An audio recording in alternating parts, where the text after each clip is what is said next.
આપણે સૌ ક્યાંથી આવ્યા? આ દુનિયાની, આ માનવતાની શરૂઆત કેવી રીતે થઈ? આ એવા સવાલો છે ને જે આપણે બધા ક્યારેક ને ક્યારેક વિચારતા હોઈએ છીએ. તો ચાલો આજે આ જ સવાલોના જવાબ શોધવા માટે એક સફર પર નીકળીએ. શ્રીમદ ભાગવતમના પાનાઓમાંથી આપણે એક એવી પ્રાચીન ગાથામાં ડૂબકી મારીશું જે આપણને બ્રહ્માંડના આરંભમાં લઈ જશે. આ વાર્તા છે એક મહાન ઋષિની, એક પ્રતાપી સમ્રાટની અને એક એવી દૈવી યોજનાની જેણે બધું જ નક્કી કરી રાખ્યું હતું. અને જુઓ, આખી વાતની શરૂઆત જ એક સવાલથી થાય છે. એ જ સવાલ જે મહાન ઋષિ વિદુરે મૈત્રેય મુનિને પૂછ્યો હતો.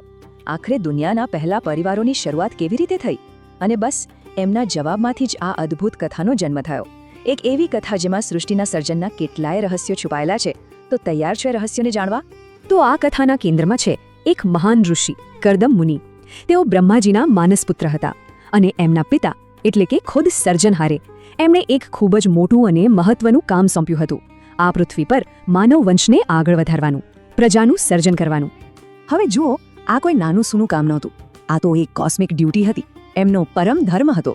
અને આ જવાબદારી કેટલી મોટી છે એ કર્દમ મુનિ બરાબર સમજતા હતા.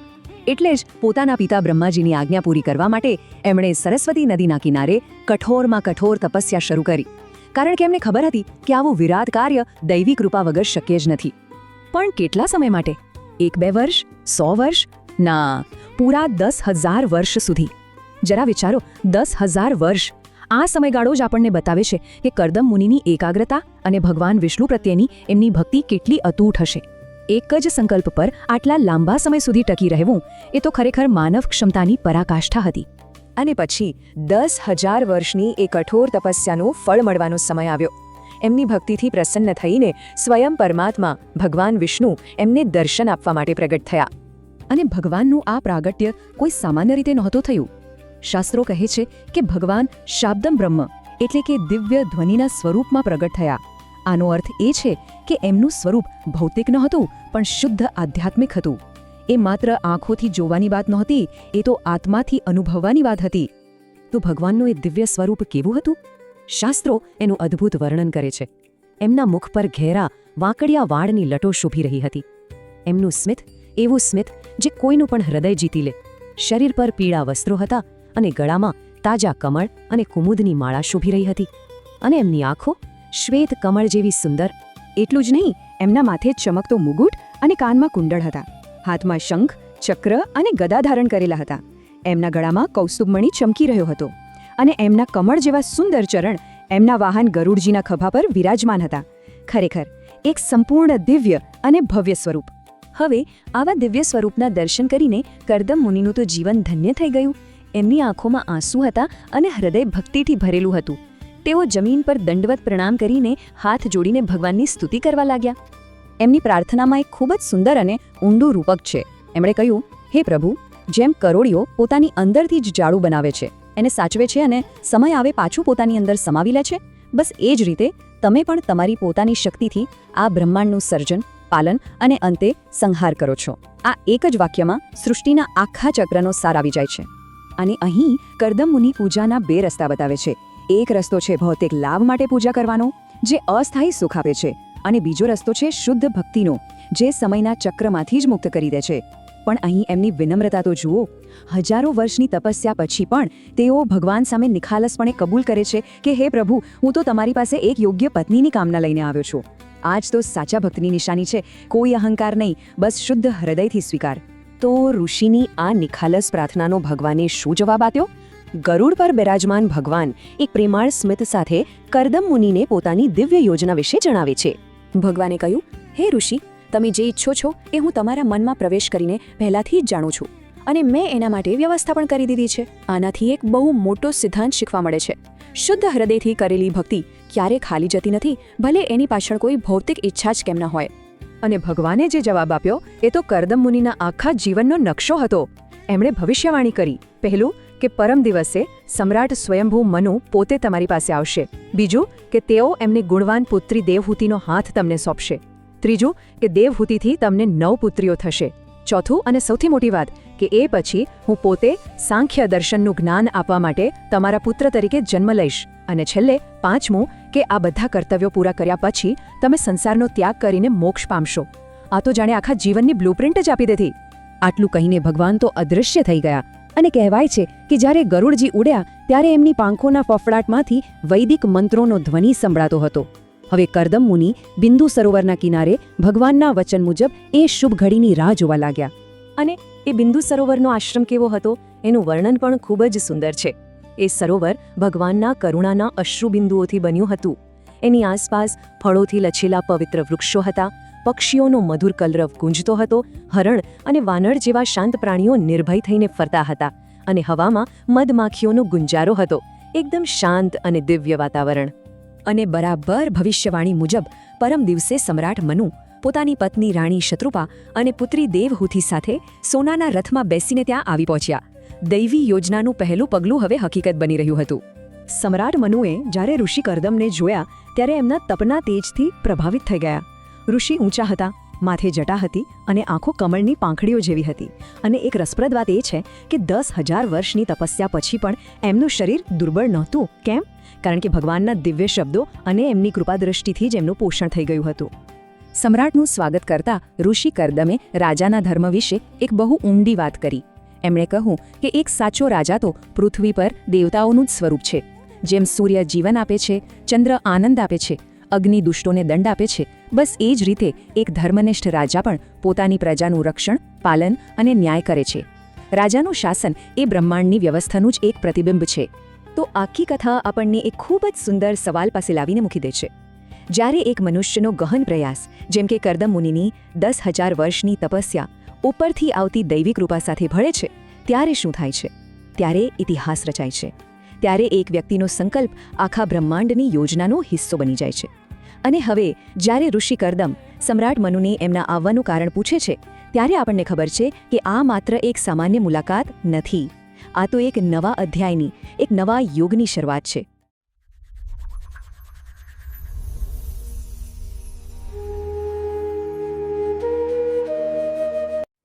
કલ્પના કરો કે કોઈ વ્યક્તિ પોતાના માટે એટલે કે એક યોગ્ય જીવનસાથીની શોધમાં છે.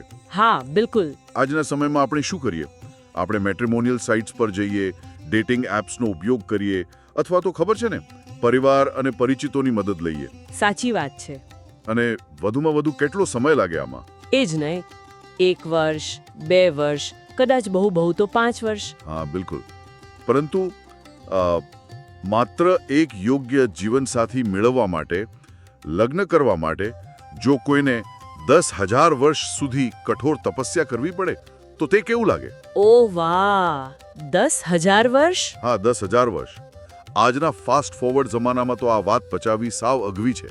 મતલબ આપણે તો કોઈ એક લક્ષ્ય પર 10 મિનિટ પણ ફોન જોયા વગર ધ્યાન નથી આપી શકતા. સાચી વાત છે. અત્યારે તો આપણી ધીરજ સેકન્ડોમાં માપાય છે, ઇન્ટરનેટની સ્પીડની જેમ. બરાબર. તો 10,000 વર્ષ માત્ર એક સાંસારિક હેતુ માટે? આ તો બિલકુલ અશક્ય અને થોડું વિચિત્ર લાગે. જો સાચું કહું તો આજના સમયના પરિપ્રેક્ષ્યમાં જોઈએ તો આ કલ્પના જ મગજને ચક્રાવે ચઢાવી દે તેવી છે. 10,000 વર્ષ સુધી એક જ જગ્યાએ બેસીને એક જ સંકલ્પ સાથે તપ કરવું એ માનવીય સમજની એટલે કે આપણી નોર્મલ સમજની બહાર લાગે. બિલકુલ. પરંતુ આ જ તો આ પ્રાચીન સ્ત્રોતોની સુંદરતા છે. તે આપણને એક અલગ જ ડાયમેન્શનમાં વિચારતા કરી દે છે. અને એ જ ડાયમેન્શનમાં આજે આપણે ઉતરવાનું છે. આજના આપણા આ ડીપ ડાઈવમાં એટલે કે આ ઊંડાણપૂર્વકના વિશ્લેષણમાં આપણે બહુ રોમાંચક વાતો કરવાના છીએ. હા, અને આપણી પાસે જે સ્ત્રોત છે તે છે પ્રાચીન અને અત્યંત પવિત્ર ગ્રંથ શ્રીમદ ભાગવતમનો 3જો સ્કંદ અને તેનો 21મો અધ્યાય. બરાબર. અને આજના વિશ્લેષણનો આપણો ઉદ્દેશ્ય પણ બહુ સ્પષ્ટ છે. આપણે એ સમજવું છે કે આ પ્રાચીન ગ્રંથોમાં આધ્યાત્મિકતા અને સાંસારિક ફરજો જેમ કે લગ્ન કરવા, સંતાન પ્રાપ્તિ કરવી, આ બંને વચ્ચેનો તાલમેલ કેવી રીતે દર્શાવ્યો છે. હા, કારણ કે ઘણીવાર આપણે એવું માની લઈએ છીએ કે જો આધ્યાત્મિક બનવું હોય તો સંસાર છોડવો જ પડે. સાચી વાત છે. પણ આ સ્ત્રોત કંઈક અલગ જ વાર્તા કહે છે. તો શરૂઆત ક્યાંથી થાય છે? આખી ઘટનાની શરૂઆત એક ખૂબ જ ઊંડાણવાળા સંવાદથી થાય છે. આ અધ્યાયના પહેલા 5 શ્લોકોમાં આપણે વિદુરજી અને ઋષિ મૈત્રેય વચ્ચેની વાતચીત જોઈએ છીએ. અચ્છા. વિદુરજી ખૂબ જ જિજ્ઞાસુ છે અને તેઓ ઋષિ મૈત્રેયને પૃથ્વીના પ્રથમ સમ્રાટ સ્વયંભૂ મનુના વંશ વિશે પૂછે છે. ઓહ, એટલે એમને ઇતિહાસ જાણવો છે. હા, પણ માત્ર ઇતિહાસ નહીં, વિદુરજીને ખાસ કરીને એ જાણવામાં રસ છે કે મનુના પુત્રી દેવહૂતિ અને પ્રજાપતિ કરદમના લગ્ન કેવી રીતે થયા અને તેમની પ્રજાની એટલે કે સંતાનોની ઉત્પત્તિ કેવી રીતે થઈ. બરાબર. અને સાથે જ તેઓ રુચિ અને દક્ષ પ્રજાપતિના લગ્ન વિશે પણ પૂછા કરે છે. હવે અહીંયા મને એક સવાલ થાય છે. આ નામો અને વંશાવળી સાંભળવામાં થોડા ઐતિહાસિક દસ્તાવેજ જેવા લાગે છે, પણ વિદુરજી જેવા મહાન જ્ઞાનીને મતલબ કોઈના લગ્ન કેવી રીતે થયા એ જાણવામાં આટલો બધો રસ કેમ છે? હા, એ સવાલ થવો વ્યાજબી છે. શું આ માત્ર એક પારિવારિક ઇતિહાસની કથા છે? મને તો એવું જ લાગે છે. ના, આ માત્ર કોઈ પરિવારની કથા નથી. આ માનવ સભ્યતાના ઉદ્ભવનું બ્લૂપ્રિન્ટ છે. અચ્છા, બ્લૂપ્રિન્ટ છે. હા, બિલકુલ. વિદુરજી એ જાણવા માંગે છે કે જ્યારે બ્રહ્માંડ નવું બન્યું હતું ત્યારે માનવ સમાજનો પાયો કેવી રીતે નંખાયો, સમાજનું નિર્માણ કેવી રીતે શરૂ થયું. ઓહ, એટલે શુદ્ધ પ્રજા કેવી રીતે આવી એ જાણવું છે એમને. એક્ઝેક્ટલી. પૃથ્વી પર શુદ્ધ અને જ્ઞાની પ્રજા કેવી રીતે આવી તે જાણવાની આ જિજ્ઞાસા છે. કારણ કે જો મૂળ શુદ્ધ હશે તો જ ભવિષ્યની સભ્યતા ટકી શકશે. વાહ, આ વાત ખરેખર વિચારવા જેવી છે. તો ચાલો આપણે કથાના કેન્દ્રમાં જઈએ. હા, ચોક્કસ. શ્લોક 6 થી 12 મૈત્રેય ઋષિ આ પ્રશ્નોનો જવાબ આપવાનો શરૂ કરે છે. તેઓ જણાવે છે કે બ્રહ્માજી જેઓ સર્જનહાર છે તેમણે પ્રજાપતિ કરદમને આદેશ આપ્યો કે તમારે પ્રજા ઉત્પન્ન કરવાની છે. બરાબર. અને આ આદેશ મળ્યા પછી કરદમ મુનિ સરસ્વતી નદીના કિનારે જાય છે અને ત્યાં 10,000 વર્ષ સુધી કઠોર તપસ્યા કરે છે. હા, સત્યયુગનો એ સમય હતો. અને અંતે તેમની તપસ્યાથી પ્રસન્ન થઈને ભગવાન નારાયણ એટલે કે શ્રીહરિ તેમની સમક્ષ પ્રગટ થાય છે. અને સ્રોતમાં ભગવાનના સ્વરૂપનું જે વર્ણન છે ને તે એટલું ભવ્ય છે કે વાંચતા જ આંખો સામે એક દિવ્ય ચિત્ર ઊભું થઈ જાય. સાચી વાત છે. આ વર્ણન ભાગવતનમના સૌથી સુંદર વર્ણનોમાંનું એક છે. હા, તેમાં લખ્યું છે કે ભગવાન સૂર્ય જેવા તેજસ્વી છે. તેમણે ગળામાં શ્વેત કમળની માળા પહેરી છે. તેમના વાળ વાદળ જેવા કાળા અને સ્નિગ્ધ છે. હા, અને તેમણે શંખ, ચક્ર અને ગદા ધારણ કરેલા છે. બિલકુલ. પણ આ બધામાં મારું ધ્યાન એક બહુ જ રસપ્રદ વિગત પર ગયું. કઈ વિગત? વર્ણનમાં કહેવાયું છે કે ભગવાનના હાથમાં એક શ્વેત કમળનું રમકડું છે જેને સંસ્કૃતમાં શ્વેતોત્પલ ક્રીડનકમ કહેવાયું છે. હા, એ બહુ જ સુંદર શબ્દ છે. અને તેમણે પોતાના ચરણ ગરુડજીના ખભા પર રાખ્યા છે. ગળામાં કૌસ્તુભ મણિ ચમકી રહ્યો છે. આ ભવ્ય સ્વરૂપ જોઈને કરદમ મુનિ હર્ષથી જમીન પર દંડવત પ્રણામ કરે છે. પણ મારો પ્રશ્ન એ છે કે આટલી કઠોર તપસ્યા અને ગંભીર વાતાવરણમાં ભગવાનના હાથમાં આ કમળનું રમકડું કેમ છે? આ કોઈ બાળકની રમત તો નથી ને? હા, બિલકુલ. એવું જ લાગે ને? હા, બિલકુલ. પણ આ નાની લાગતી વિગતમાં બહુ મોટો તત્વજ્ઞાન છુપાયેલો છે. ભગવાનના હાથમાં રહેલું કમળનું રમકડું એ દર્શાવે છે કે આખા બ્રહ્માંડનું સર્જન, પાલન અને નાશ, જે કરદમ મુનિ માટે એક બહુ મોટી અને ગંભીર જવાબદારી છે, તે પરમાત્મા માટે માત્ર એક રમત છે. ઓહ, એટલે ભગવાન માટે આ બધું એક રમત છે. હા, એક લીલા છે. હા હા. તેઓ કોઈ ભાર વિના એકદમ સહજતાથી આખા બ્રહ્માંડનું સંચાલન કરે છે. અદ્ભુત. મુનિ 10,000 વર્ષથી કઠોર પરિશ્રમ કરી રહ્યા છે અને સામે ભગવાન એકદમ હળવાશથી મલકાતા મુખે અને હાથમાં રમકડું લઈને ઊભા છે. આ વિરોધાભાસ માનવ પ્રયત્ન અને દિવ્ય સહજતા વચ્ચેનો તફાવત બતાવે છે. વાહ, આ દૃષ્ટિકોણથી તો મેં વિચાર્યું જ નહોતું. પણ હજુ મારો પેલો મૂળ પ્રશ્ન તો ઊભો જ છે. કયો પ્રશ્ન? 10,000 વર્ષની તપસ્યા. જો બ્રહ્માજીએ માત્ર પ્રજા ઉત્પન્ન કરવાનો જ આદેશ આપ્યો હતો તો મુનિ સીધા લગ્ન કરીને આ કામ કેમ ન કરી શક્યા? લગ્ન જેવા એક સંપૂર્ણપણે સાંસારિક હેતુ માટે આટલો લાંબો સમય તપ શા માટે? હા, આ સવાલ બહુ વ્યાજબી છે. પણ જો આપણે આ 10,000 વર્ષને માત્ર કેલેન્ડરના વર્ષો તરીકે ગણીશું તો કદાચ ગૂંચવાઈ જઈશું. અચ્છા, તો પછી શું છે આ? આ સમયગાળો ખરેખર માનસિક અને શારીરિક શુદ્ધિની ગંભીરતા દર્શાવે છે. અહીં સમજવા જેવી વાત એ છે કે કરદમ મુનિ માત્ર પોતાના અંગત સુખ માટે કોઈ પત્ની નહોતા શોધી રહ્યા. બરાબર. તેઓ બ્રહ્માંડના સર્જન માટે પોતાને એક શુદ્ધ માધ્યમ તરીકે તૈયાર કરી રહ્યા હતા. ઓહ, એટલે આ કોઈ સામાન્ય લગ્ન નહોતા. બિલકુલ નહીં. જ્યારે તમારી વ્યક્તિગત ઈચ્છા જેમ કે લગ્ન કરવું એ આખા બ્રહ્માંડના કલ્યાણ અને ઉત્ક્રાંતિ સાથે જોડાયેલી હોય ત્યારે તમારી તૈયારીનું સ્તર પણ એટલું જ ઉચ્ચ અને પવિત્ર હોવું જોઈએ. હા, એ તો છે. આ તપસ્યા એ પોતાના મનમાંથી કામ, ક્રોધ અને સ્વાર્થને સંપૂર્ણપણે કાઢી નાખવાની પ્રક્રિયા હતી, જેથી આવનારી પેઢીઓ શુદ્ધ જનીનો અને ઉચ્ચ સંસ્કારો સાથે જન્મે. ઓહ, એટલે કે આ કોઈ સામાન્ય પરિવાર શરૂ કરવાની વાત નહોતી.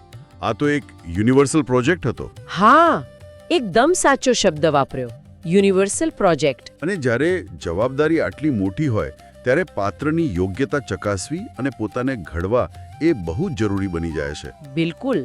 મુનિ જાણતા હતા કે એક સામાન્ય મન સાથે આટલું મોટું સર્જન શક્ય જ નથી. આ વાતની ગંભીરતા હવે સમજાય છે મને. પણ આ દિવ્ય સ્વરૂપ જોયા પછી જ્યારે કરદમ મુનિ પ્રાર્થના કરવાનું શરૂ કરે છે ત્યારે કથામાં એક મોટો વળાંક આવે છે. હા, શ્લોક 13 થી 21 મુનિની પ્રાર્થના છે. અને તે એટલી નિખાલસ છે કે સાંભળીને આશ્ચર્ય થાય. સાચી વાત છે. એમના શબ્દોમાં એક પ્રકારની પારદર્શિતા છે જે બહુ ઓછા લોકોમાં જોવા મળે. હા, તેઓ ભગવાનની સ્તુતિ કરતા કહે છે કે તમારા દર્શન એ તો મોટા મોટા યોગીઓ માટે પણ અંતિમ સિદ્ધિ છે. તેઓ એવા લોકોની સખત ટીકા કરે છે જેઓ નરકમાં પણ મળી શકે તેવા ભૌતિક, શારીરિક અને ક્ષણિક સુખો માટે ભગવાનની પૂજા કરે છે. બરાબર. પણ અહીંયા સૌથી મોટો ટ્વિસ્ટ છે. શું?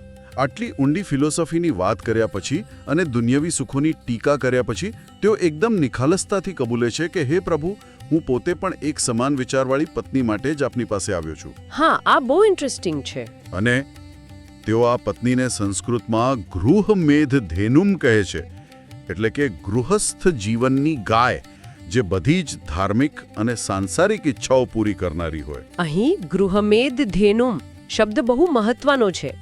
ગાય ભારતીય સંસ્કૃતિમાં પોષણ અને પવિત્રતાનું પ્રતીક છે. હા, એ તો છે.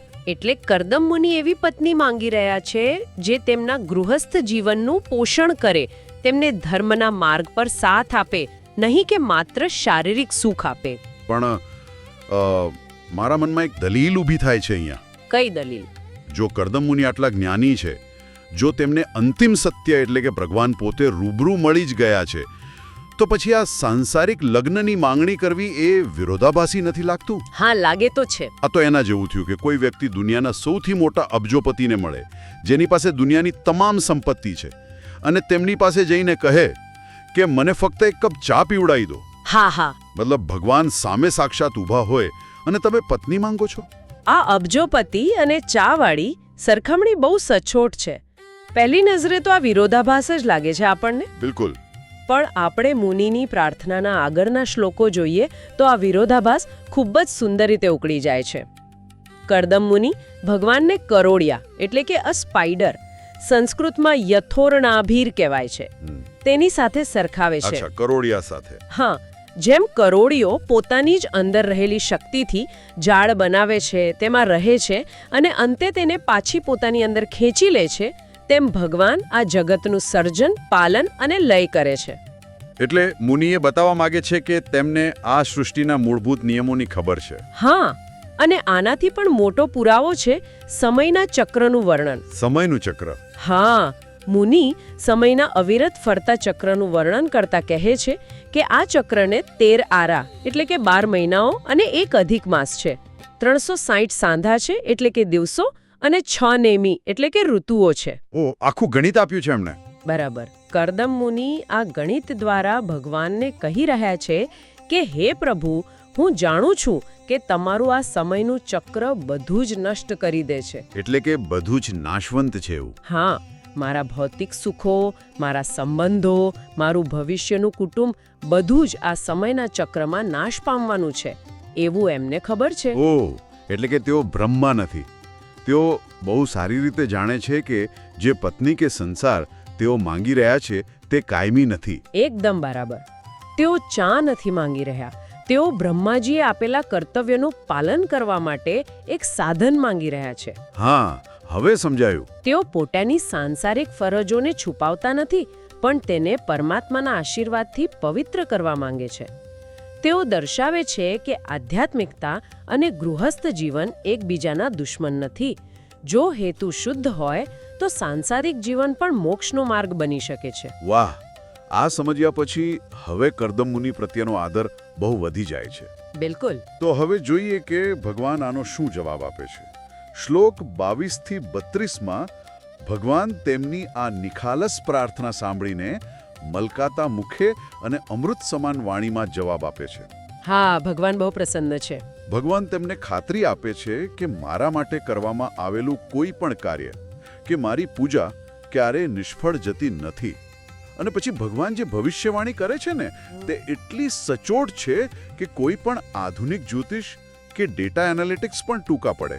સાચી વાત કહું તો ભગવાન અહીં માત્ર આશીર્વાદ નથી આપતા, એક આખો નક્કર પ્લાન આપે છે. હા, ભગવાન સ્પષ્ટ કહે છે કે બરાબર પરમ દિવસે સમ્રાટ સ્વયંભુવ મનુ તેમની પત્ની શત્રુપા સાથે આ આશ્રમમાં આવશે. અચ્છા. તેઓ પોતાની અત્યંત ગુણવાન પુત્રી દેવહૂતિના લગ્ન તમારી સાથે કરાવશે. તે વર્ષો સુધી તમારી સેવા કરશે. બરાબર. તમારે ત્યાં 9 પુત્રીઓનો જન્મ થશે જેમના લગ્ન આગળ જતા મહાન ઋષિઓ સાથે થશે અને આખી દુનિયામાં જ્ઞાનનો ફેલાવો થશે. અને આ બધામાં સૌથી મોટી વાત ખબર છે શું છે? શું? અંતમાં ભગવાન કહે છે કે હું પોતે એક અંશ રૂપે દેવહૂતિના ગર્ભથી જન્મ લઈશ. ઓ, આ તો ભગવાનનો સૌથી મોટો અનુગ્રહ છે. બિલકુલ. ભગવાન કહે છે કે તેઓ કપિલ મુનિ તરીકે જન્મ લે છે અને તત્વ સંહિતા એટલે કે સાંખ્ય ફિલોસોફીનું મહાન જ્ઞાન આખી દુનિયાને આપશે. વાહ. અને મતલબ કે પછી તો કરદમ મુનિ બધી જ ફરજોમાંથી મુક્ત થઈ સર્વ જીવો પ્રત્યે દયા રાખીને અંતે મોક્ષ પ્રાપ્ત કરશે.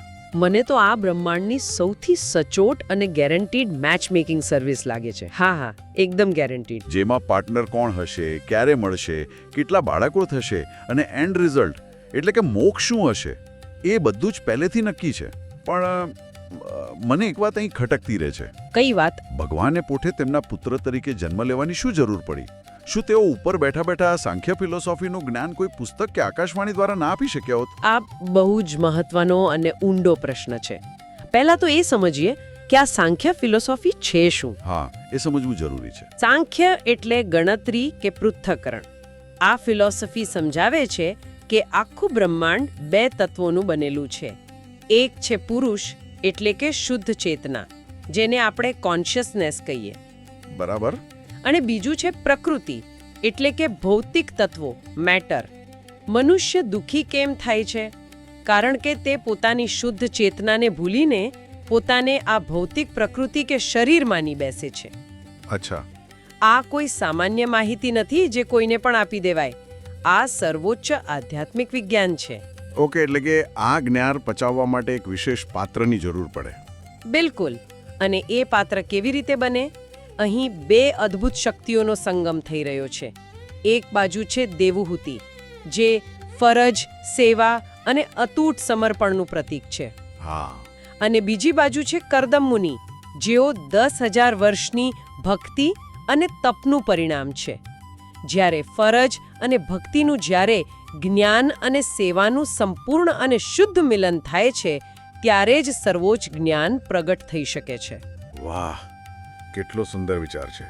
હા, ભગવાનનું કપિલ મુનિ તરીકે પ્રગટ થવું એ દર્શાવે છે કે આવું દિવ્ય જ્ઞાન માત્ર ઉચ્ચ આધ્યાત્મિક ભૂમિકા ધરાવતા દંપતી થકી જ દુનિયામાં આવી શકે. આ શ્લોકો સાબિત કરે છે કે ઘર પણ એક મંદિર બની શકે છે જો તેમાં રહેનારા લોકોના હેતુ શુદ્ધ હોય. અદ્ભુત. આ ખુલાસા પછી આખો સંદર્ભ જ બદલાઈ જાય છે મારા માટે. હવે કથા આગળ વધે છે શ્લોક 33 થી 44માં. બરાબર. ભગવાન કરદમ મુનિને આ બધી ખાતરી આપીને ગરુડ પર બેસીને વિદાય લે છે. અહીં ગ્રંથમાં એક બહુ સુંદર વિગત આપી છે કે જ્યારે ગરુડ ઉડે છે ને ત્યારે તેમની પાંખોના ફફડવાથી સામવેદના પવિત્ર મંત્રો ગુંજી રહ્યા છે. વાતાવરણમાં એક દિવ્ય સંગીત ફેલાઈ જાય છે. હા, આ દર્શાવે છે કે ભગવાનનું આગમન અને વિદાય બંને સૃષ્ટિમાં લય અને સંગીત લાવે છે. બરાબર. ભગવાનની વિદાય પછી કરદમ મુનિ તેમના વચન પર પૂરો વિશ્વાસ રાખીને ત્યાં જ રોકાય છે. એ જગ્યા છે બિંદુ સરોવર. હા, બિંદુ સરોવર. બીજી બાજુ ભવિષ્યવાણી મુજબ મનુ રાજા પોતાના પરિવાર સાથે સુવર્ણ રથમાં બેસીને મુનિના આશ્રમે પહોંચે છે. પણ આ આશ્રમનું નામ બિંદુ સરોવર કેવી રીતે પડ્યું તેનો ઇતિહાસ બહુ હૃદયસ્પર્શી છે. બિલકુલ. સ્રોત મુજબ જ્યારે ભગવાન કરદમ મુનિની સામે પ્રગટ થયા ત્યારે મુનિની અતૂટ ભક્તિ, તેમનો પ્રેમ અને તેમનું કઠોર સમર્પણ જોઈને ભગવાન પોતે એટલા ગદગદ થઈ ગયા કે તેમની આંખમાંથી કરુણાના આંસુઓ, જેને સંસ્કૃતમાં અશ્રુબિંદુ કહેવાય, તે જમીન પર પડ્યા. વાહ, અને વિચારો, એ ભગવાનના પવિત્ર આંસુઓમાંથી આખું એક સરોવર બની ગયું. આ ખરેખર ભક્ત માટે ભગવાનનો પ્રેમ કેવો અનંત હોય છે તેનું આ જ્વલંત અને ભૌતિક ઉદાહરણ છે. એ આંસુઓ કોઈ દુઃખના નહોતા, પણ શુદ્ધ વાત્સલ્ય અને કરુણાના હતા. સાચી વાત છે. અને આ સરોવરની આસપાસનું જે પ્રાકૃતિક વાતાવરણ છે તેનું વર્ણન પણ મંત્રમુગ્ધ કરી દે તેવું છે. હા, કેવું છે વર્ણન? આશ્રમમાં કદંબ, અશોક અને ચંપક જેવા સુગંધી અને સુંદર વૃક્ષો છે. મોર, કોયલ, હંસ, ચક્રવાક જેવા પક્ષીઓનો મધુર કલરવ સંભળાઈ રહ્યો છે. અદ્ભુત. હાથી અને વાંદરા જેવા જંગલી પ્રાણીઓ ત્યાં કોઈ પણ જાતના ડર કે દુશ્મનાવટ વગર નિર્ભય બનીને ફરી રહ્યા છે. પણ અહીં મને એક વિચાર આવે છે. કેવો વિચાર? ભગવાનના કરુણાના આંસુઓમાંથી આખું સરોવર બનવું અને પ્રાણીઓનું આ રીતે શાંતિથી રહેવું, શું આનો અર્થ એવો કાઢી શકાય કે આપણી આસપાસની જે પ્રકૃતિ છે, જે પર્યાવરણ છે, તે આવી મોટી આધ્યાત્મિક ઘટનાઓની ભાવનાત્મક ઉર્જાને પોતાની અંદર શોષી લે છે? વાહ, આ ખરેખર એક બહુ જ ઊંડું નિરીક્ષણ છે. હા, એટલે મને એવું લાગ્યું. આશ્રમનું આ વર્ણન માત્ર કોઈ કવિતા કે સજાવટ માટે નથી લખાયું. આશ્રમમાં હિંસક અને જંગલી પ્રાણીઓ એકબીજા સાથે પોતાનો કુદરતી વેરભાવ ભૂલીને શાંતિથી રહી રહ્યા છે, તે કોઈ જાદુ નથી. તો શું છે? તે કરદમ મુનિની આંતરિક શાંતિનું સીધું પરિણામ છે. મુનિના મનમાં 10,000 વર્ષના તપ પછી કોઈ જ ક્રોધ, ભય, વાસના કે અશાંતિ બચી નથી. અચ્છા. તેમની ઊર્જા એટલી શુદ્ધ અને શાંત છે કે આસપાસની પ્રકૃતિ અને અભૂત પ્રાણીઓ પણ તે જ ફ્રીક્વન્સી પર સેટ થઈ જાય છે. સરળ શબ્દોમાં કહીએ તો બહારનું વાતાવરણ એ વ્યક્તિની અંદરની આધ્યાત્મિક સ્થિતિનો અરીસો બની જાય છે. ઓ, એટલે કે વ્યક્તિની આંતરિક ઊર્જા તેના આસપાસના વાતાવરણને બદલી શકે છે. આ વાત તો બહુ શક્તિશાળી છે. બિલકુલ. હવે આપણે આ અધ્યાયના અંતિમ વિભાગ તરફ આવીએ. શ્લોક 45 થી 56. અહીં સત્તા અને આધ્યાત્મિકતા એટલે કે રાજકારણ અને ધર્મ વચ્ચેનો એક અનોખો સમન્વય જોવા મળે છે. હા, આ બહુ રસપ્રદ ભાગ છે. રાજા મનુ આશ્રમમાં પ્રવેશે છે. તેઓ જુએ છે કે 10,000 વર્ષની કઠોર તપસ્યા પછી પણ કરદમ મુનિ જરાય નબળા કે થાકેલા નથી લાગતા. બરાબર. મુનિનું શરીર ભલે ધૂળથી ખરડાયેલું છે, તેમના વાળ જટા બની ગયા છે, પહેરવા માટે માત્ર વલ્કલ એટલે કે ઝાડની છાલ છે, છતાં તેઓ કોઈ તેજસ્વી હીરા જેવા ચમકી રહ્યા છે. અને તેનું કારણ પણ ત્યાં સ્પષ્ટ આપેલું છે. કારણ કે મુનિએ પોતાના કાન વાટે ભગવાનની વાણીરૂપી અમૃતનું પાન કર્યું છે અને તેમની નજરોએ પરમાત્માના દર્શન કર્યા છે. આ આંતરિક તેજ છે. બરાબર. અને આ દૃશ્ય જુઓ. મનુ રાજા, જે આખી પૃથ્વીના સમ્રાટ છે, જેઓ સોનાના રથમાં બેસીને આવ્યા છે, ત્યાં ફાટેલા કપડાં પહેરેલા મુનિને સાષ્ટાંગ નમન કરે છે. હા. અને મુનિ પણ એટલી જ વિનમ્રતાથી તેમનું ઉચિત સન્માન કરે છે. અહીં બંનેનું વર્તન જુઓ. સત્તા પાસે અહંકાર નથી અને આધ્યાત્મિકતા પાસે કોઈ આડંબર નથી. બંને એકબીજાના અધિકાર અને વિનમ્રતાનું સંતુલન જાળવે છે. આ સન્માન પછી કરદમ મુનિ રાજાના રક્ષણાત્મક કાર્યના બહુ મોટા વખાણ કરે છે. તેઓ કહે છે કે રાજાએ ભગવાન હરિની જ પાલન શક્તિ છે. સાચી વાત. રાજાએ સૂર્ય, ચંદ્ર, અગ્નિ, ઇન્દ્ર, વાયુ, યમ અને વરુણ આ બધા દેવોનું મૂર્તિમંત સ્વરૂપ છે, કારણ કે તે આ બધાની જેમ સમાજનું પોષણ અને નિયંત્રણ કરે છે. બરાબર. મુનિ સ્પષ્ટ કહે છે કે જો રાજા પોતાના રથ પર બેસીને હાથમાં ધનુષ્ય ધારણ કરી કાયદો ન જાળવે તો આખો વર્ણાશ્રમ ધર્મ નાશ પામે. લૂંટારાઓ અને અસામાજિક તત્વો સમાજને છિન્ન ભિન્ન કરી નાખે. હા, સમાજમાં અરાજકતા ફેલાઈ જાય. અંતે મુનિ રાજાને તેમના આવવાનું કારણ પૂછે છે અને શુદ્ધ હૃદયથી તેમની સેવા કરવાની ખાતરી આપે છે. પણ એક મિનિટ, મને અહીં ફરીથી એક મોટો વિરોધાભાસ દેખાય છે. કયો વિરોધાભાસ? જે ઋષિ આધ્યાત્મિક રીતે સંપૂર્ણ મુક્ત થઈ ગયા છે, જેમણે ભગવાનના દર્શન કરી લીધા છે, જે જંગલમાં રહે છે, તેમને આ સમાજની વ્યવસ્થા, રાજા, પોલીસ કે કાયદાની આટલી બધી પડી કેમ હોય છે? હા, આ સવાલ તો થાય. ઋષિ તો એમ કહી શકે ને કે મારે આ દુનિયાદારી સાથે શું લેવા દેવા, મારું તો ભગવાન સાથે સીધું કનેક્શન છે. આધ્યાત્મિક વ્યક્તિને સોશિયલ ઓર્ડરની શું જરૂર? આ આખા અધ્યાયનો સૌથી મહત્વનો અને આજના સમય માટે સૌથી પ્રસ્તુત બોધપાઠ છે. આપણે ઘણીવાર એવું માની લઈએ છીએ કે જે વ્યક્તિ આધ્યાત્મિક છે તેણે સમાજ અને તેની સિસ્ટમથી સંપૂર્ણપણે દૂર ભાગી જવું જોઈએ. હા, જંગલમાં જઈને આંખો બંધ કરીને બેસી જવું જોઈએ. સામાન્ય રીતે લોકો સંન્યાસીની કલ્પના આવી જ કરતા હોય છે ને. પરંતુ આ શ્લોકો સમજાવે છે કે સાચી આધ્યાત્મિકતા સમાજનો ત્યાગ નથી કરતી, પણ જરૂર પડીએ તેનું યોગ્ય માર્ગદર્શન કરે છે. અહીં ભૂમિકાઓ સ્પષ્ટ વહેંચાયેલી છે. કેવી રીતે?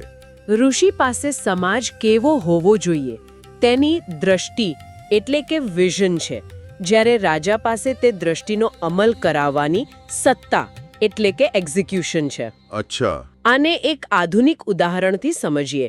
ધારો કે તમારે એક વર્લ્ડ ક્લાસ યુનિવર્સિટી બનાવી છે. ઓકે. તમારી પાસે દુનિયાના શ્રેષ્ઠ પ્રોફેસરો છે, જેઓ ઋષિ સમાન છે. તેમની પાસે અદ્ભુત જ્ઞાન છે. બરાબર. પણ જો તે યુનિવર્સિટીમાં કોઈ સિક્યોરિટી ન હોય, કોઈ વહીવટી તંત્ર ન હોય, કોઈ નિયમો ન હોય અને બહારના ગુંડાઓ કે લૂંટારાઓ ક્લાસરૂમમાં ઘૂસી આવતા હોય, તો શું તે પ્રોફેસરો શાંતિથી ભણાવી શકશે? બિલકુલ નહીં. આખું માહોલ જ બગડી જશે. બસ કરદમ મુનિ આ જ વાત સમજે છે. તેઓ બહુ જ વ્યવહારુ છે, મતલબ પ્રેક્ટિકલ છે. તેઓ જાણે છે કે જો રાજા મનુ બહાર રહીને કાયદો અને વ્યવસ્થાનું રક્ષણ ન કરે, અસામાજિક તત્વોને કાબૂમાં ન રાખે, તો ઋષિ મુનિઓ અંદર આશ્રમમાં શાંતિથી ધ્યાન કે તપસ્યા કરી જ ન શકે. સાચી વાત છે. ધર્મ અને આધ્યાત્મિકતાના વિકાસ માટે પણ એક સુરક્ષિત અને સ્થિર સમાજ પહેલી શરત છે. તેથી જ અહીં બંને સત્તાઓ, રાજકીય સત્તા અને આધ્યાત્મિક જ્ઞાન વચ્ચે પરસ્પર ઊંડો આદરભાવ જોવા મળે છે. રાજા જાણે છે કે ઋષિના જ્ઞાન વગર સત્તા આંધળી છે અને ઋષિ જાણે છે કે રાજાના રક્ષણ વગર જ્ઞાન અસુરક્ષિત છે. વાહ, આ ઉદાહરણથી આખી વાત એકદમ સ્પષ્ટ થઈ ગઈ. વિઝન અને એક્ઝિક્યુશનનું આ શ્રેષ્ઠ મોડેલ છે. બિલકુલ. તો ચાલો આપણે આ આખી અદ્ભુત યાત્રાને એકવાર ભેગી કરીએ. આપણે શરૂઆત કરી વિદુરજીની જિજ્ઞાસાથી, જ્યાંથી આપણે 10,000 વર્ષની ધીરજ માંગી લેતી શારીરિક અને માનસિક શુદ્ધિની પ્રક્રિયા જોઈ. હા. આપણે સમયના ચક્રનું અને કરોડિયાના દ્રષ્ટાંતનું ઊંડું વિજ્ઞાન સમજ્યા. ત્યાં ખબર પડી કે સાંસારિક ફરજો બજાવવા છતાં અનાસક્ત કેવી રીતે રહી શકાય. બરાબર. આપણે જોયું કે કેવી રીતે ભગવાનના કરુણાના આંસુઓથી બિંદુ સરોવર બન્યો, અને છેલ્લે આપણે રાજકીય સત્તા અને આધ્યાત્મિક જ્ઞાન વચ્ચેનો અનોખો આદરભાવ જોયો. અને આ આખી ચર્ચા એક વાત બહુ મજબૂતીથી સાબિત કરે છે કે આધ્યાત્મિકતા અને આપણી સાંસારિક જવાબદારીઓ એકબીજાની વિરોધી બિલકુલ નથી. સાચી વાત. જો તમારો હેતુ શુદ્ધ હોય, મનમાં સ્પષ્ટતા હોય, તો તે બંને એકબીજાને સર્વોચ્ચ શિખર સુધી લઈ જવામાં મદદ કરે છે. સંસારમાં રહીને પણ મોક્ષ પામી શકાય છે. એ જ કરદમ મુનિના જીવનનો સંદેશ છે. આ એક એવું સંદેશ છે જે સદીઓ જૂનું હોવા છતાં આજે પણ એટલો જ લાગુ પડે છે. અને હવે આજના આ સ્રોતોના વિશ્લેષણના અંતે એક વિચાર છોડી જવાનો સમય આવી ગયો છે શ્રોતાઓ માટે. હા, ચોક્કસ. આપણે આગળ એક બહુ સુંદર વાત નોંધી કે બિંદુ સરોવરનું બાહ્ય વાતાવરણ, ત્યાંના પ્રાણીઓની શાંતિ, વૃક્ષોની સુંદરતા, એ બીજું કંઈ નહીં પણ કરદમ મુનિની આંતરિક શાંતિનું જ પ્રતિબિંબ હતું. બહારનું વિશ્વ અંદરના વિશ્વનો અરીસો હતો. હા. તો જરા આના પર વિચાર કરીએ. આપણને બધાને આ વિચારવા જેવું છે. આપણે અત્યારે જે રૂમમાં બેઠા છીએ, જે ઓફિસમાં કે જે જગ્યામાં આપણે આપણો રોજિંદો સમય પસાર કરીએ છીએ, તે જગ્યા પર એક નજર નાખીએ. આપણી આસપાસનું વાતાવરણ આપણી અંદર ચાલી રહેલી કઈ માનસિક સ્થિતિનું પ્રતિબિંબ પાડી રહ્યું છે? શું ત્યાં અરાજકતા છે કે પછી શાંતિ? બહુ સરસ પ્રશ્ન છે આ. આપણી આસપાસની જગા આપણી અંદરની દુનિયા વિશે શું કહી રહી છે? કદાચ આ સવાલનો પ્રામાણિક જવાબ આપણને આપણા પોતાના જ્ઞાન અને શાંતિ તરફ એક ડગલું આગળ લઈ જશે. અસ્તુ.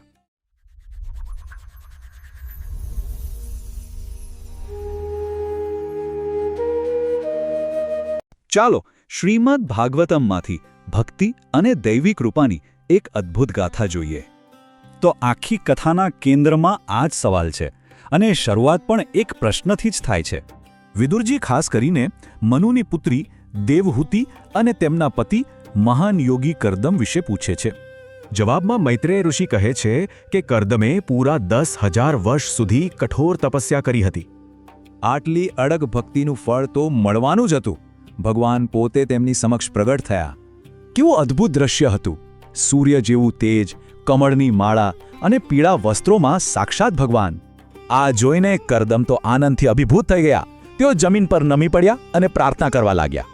કરદમની પ્રાર્થના એ વાતની સાક્ષી છે કે તેમને કેટલો મોટો આશીર્વાદ મળ્યો હતો. પણ પછી તેઓ નમ્રતાથી પોતાની ઈચ્છા પણ વ્યક્ત કરે છે કે તેમને એક યોગ્ય પત્ની જોઈએ છે. આ સાંભળીને ભગવાન તો હસ્યા. તેમણે કહ્યું કે તેઓ બધું જ જાણે છે અને વ્યવસ્થા પણ થઈ ગઈ છે. ભગવાને તો કરદમના આખા ભવિષ્યની જાણે કે રૂપરેખા જ આપી દીધી, એક પછી એક. આશીર્વાદ આપીને ભગવાન તો ચાલ્યા ગયા. હવે એ કરદમ ઋષિ રાજાના આવવાની રાહ જોવા લાગ્યા. અને આ બધું જ્યાં થયું એ જગ્યા એટલે કે બિંદુ સરોવર એ પણ ખૂબ પવિત્ર હતી. ભવિષ્યવાણી મુજબ રાજા મનુ એવા આશ્રમમાં પહોંચ્યા જે ખરેખર સ્વર્ગ જેવો સુંદર હતો. ત્યાં મનુ રાજાએ કરદમ ઋષિને જોયા. ભલે દેખાવ સાદો હતો, પણ તપનું તેજ ચહેરા પર ચમકતું હતું. ભગવાનના શબ્દો યાદ કરીને કરદમે રાજા મનુનું ઉષ્માભર્યું સ્વાગત કર્યું અને એમના શાસનની પ્રશંસા કરી. કરદમે કહ્યું કે એક રાજાનું કામ માત્ર શાસન કરવાનું નથી, પણ ધર્મની રક્ષા કરવાનું પણ છે. કારણ કે જો રાજા જાગૃત ન હોય તો દુષ્ટો ભગવાન દ્વારા બનાવેલી વ્યવસ્થાને તોડી નાખે. આમ એમની પ્રશંસા કર્યા પછી કરદમે પૂછ્યું, કહો, આપના આવવાનું કારણ શું છે?